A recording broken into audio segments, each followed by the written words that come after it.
അപ്പം ഞാൻ റിയാദിൽ നിന്ന് ദമാമിലോട്ട് പോവാണ്. റിയാദ് ഭയങ്കര ബ്യൂട്ടിഫുൾ ആയിട്ടുള്ളൊരു പ്ലേസ് ആയിരുന്നു. ഇനി ദമാം എങ്ങനെയുണ്ടെന്ന് അറിയാം. യാത്രയിൽ മൊത്തം മരുഭൂമിയും വണ്ടികളും മാത്രമേ ഉണ്ടായിരുന്നു. പിന്നെ അവിടെ ഇവിടെയായിട്ട് കുറച്ച് ഒട്ടകങ്ങളും. കുറേ കാലത്തിന് ശേഷമാണ് ഞാൻ ഒട്ടകങ്ങളൊക്കെ കണ്ടത്. വളരെ നല്ല യാത്രയായിരുന്നു.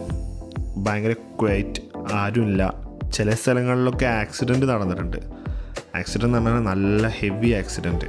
ഒന്നാമത് നമ്മൾ ട്രാവൽ ചെയ്യുന്നത് എങ്ങനെയായാലും 140 കിലോമീറ്റർ റേഞ്ചിൽ വരുമല്ലോ. ചില മരുഭൂമികളൊക്കെ നമുക്ക് പച്ചപ്പുകൾ കാണാനുണ്ട്.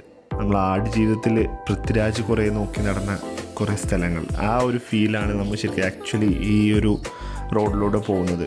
ദൂരെ ദൂരെ കുറേ ടെൻറ്റുകളുണ്ടാവും, അവിടെ കുറച്ച് ഒട്ടകങ്ങൾ, അത് നോക്കി നടത്തുന്ന കുറേ ആൾക്കാർ. നമുക്ക് ഡിസ്റ്റൻസിലെല്ലാം കാണാൻ പറ്റും ഒരു ട്രാവലിൽ. ഏതായാലും ഭയങ്കര ബ്യൂട്ടിഫുൾ ആയിട്ടുള്ളൊരു സ്ഥലത്തേക്കാണ് ഇനി പോകുന്നത്, ദമാം. അതെ, ഭയങ്കര ക്വയറ്റ് ആയിട്ടുള്ള പ്ലേസ്. ഞങ്ങളിവിടെ എത്തിയ സമയത്ത് തന്നെ റിയാദിൻ്റെ ആ റഷ്, ട്രാഫിക് റഷ് ഇങ്ങനത്തെ ഒന്നുമില്ലാതെ ഒരു പീസ്ഫുൾ ആയിട്ടുള്ളൊരു സ്ഥലമാണ് ദമാം. ഇനി അപ്കമിങ് വീഡിയോസിൽ ഞാൻ കൂടുതൽ ദമാം വിശേഷങ്ങൾ പറയുന്നുണ്ടാവും ഇൻഷാ അല്ലാഹ്.